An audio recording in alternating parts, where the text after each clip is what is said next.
നമസ്തേ പ്രിയമുള്ള പ്രേക്ഷകർ, നമ്മുടെ ചർച്ച ചെയ്യുന്ന ജ്യോതിഷ യോഗ വിഷയം കല്യാണവർമാവ് തൻ്റെ സാരാവലിയിൽ 18ാമത്തെ അധ്യായത്തിൽ സവിസ്തരം വിശദീകരിച്ചിരിക്കുന്ന പഞ്ചഗ്രഹങ്ങളുടെ യോഗാധ്യായമാണ് നാം ചർച്ച ചെയ്യുന്നത്. ഇവിടെ കേന്ദ്രഗ്രഹങ്ങളായി 5 ഗ്രഹങ്ങൾ വരുന്നു. 2 ശ്ലോകങ്ങൾ കഴിഞ്ഞ ദിനങ്ങളിലായി നാം ചർച്ച ചെയ്തു. ഇന്ന് ചർച്ച ചെയ്യുന്നത് ആദിത്യനും ചന്ദ്രനും ചൊവ്വയും ബുധനും ശനിയും ഈ 5 ഗ്രഹങ്ങൾ ഒന്നിച്ചു നിന്നാലുള്ള ഫലമാണ്. ഇവിടെ നിങ്ങൾ ശ്രദ്ധിക്കുക, 2 ശുഭഗ്രഹങ്ങൾ ചന്ദ്രനും ബുധനും, 3 പാപഗ്രഹങ്ങൾ സൂര്യനും ചൊവ്വയും ശനിയും. ഈ ഗ്രഹങ്ങളെ സംയോഗം മൂലമുണ്ടാകുന്ന വ്യക്തി, അദ്ദേഹത്തിൻ്റെ സ്വഭാവ വൈശിഷ്ട്യങ്ങൾ, സ്വഭാവ സവിശേഷതകൾ, സാജാത്യ വൈജാത്യങ്ങൾ ഒക്കെയാണ് നാം ചർച്ച ചെയ്യുന്നത്. ഇതൊരു നല്ല യോഗമായി ആചാര്യൻ ഇവിടെ രേഖപ്പെടുത്തുന്നില്ല. അൽപായുർ ബന്ധനഭാഗ് ദീനോ ഭവതീഹ സർവസുഖഹീനഃ അകളത്രോ സുതവിത്തഃ സൗരദിവാകര ബുധേന്ദു കുജൈഹി. സൗരദിവാകരൻ, സൗരൻ സൂര്യസ്യ അപത്യം പുമാൻ സൗരഃ, ശനിപുത്രനാണ് സൗരൻ.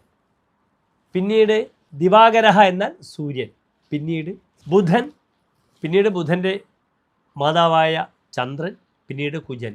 ഈ 5 ഗ്രഹങ്ങളും ഒന്നിച്ചു ചേർന്നാൽ ഉണ്ടാകുന്ന യോഗമാണ് വിവരിച്ചിരിക്കുന്നത്. നിങ്ങൾ ശ്രദ്ധിക്കുക.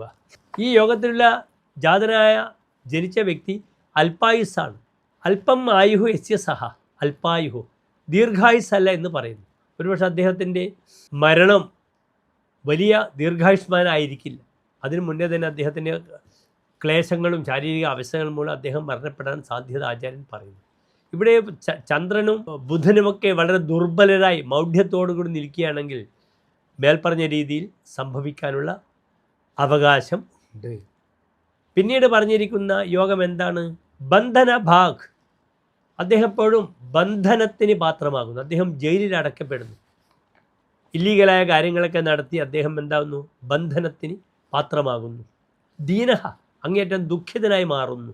സർവസുഖഹീനഹ ഭവതി, അദ്ദേഹത്തിന് എല്ലാ സുഖങ്ങളും പരിത്യജിക്കപ്പെടുന്നു. ഒരു ജീവിതത്തിൽ സുഖങ്ങൾ അനുഭവിക്കാൻ അദ്ദേഹത്തിന് പറ്റാത്ത അവസ്ഥ വരുന്നു. പിന്നീട് അകളത്രഹ സുത്തവിത്തഹ ച, അകളത്രഹ ഭാര്യമില്ലാത്ത അവസ്ഥ, സുതൻ ഇല്ലാത്തൊരവസ്ഥ, സന്താനമില്ലാത്ത അവസ്ഥ, ധനമില്ലാത്ത അവസ്ഥ. അകളത്രഹ അസുതഹ അവിത്തശ്ച, ഭാര്യ, ധനം, മക്കൾ ഇതൊക്കെ അദ്ദേഹത്തിന് നഷ്ടപ്പെടുന്നു, അല്ലെങ്കിൽ ഉണ്ടാവുന്നില്ല. ഒരു നല്ല യോഗമല്ല ഇതെന്നറിയുക. ഇവിടെ ഗ്രഹം ദുർബലമാണെങ്കിൽ, വളരെ ദുർബലമാണെങ്കിൽ അനുഭവിക്കുക തന്നെ ചെയ്യുമെന്ന് മനസ്സിലാക്കുക ഈ യോഗത്തിലൂടെ. നന്ദി, നമസ്തേ.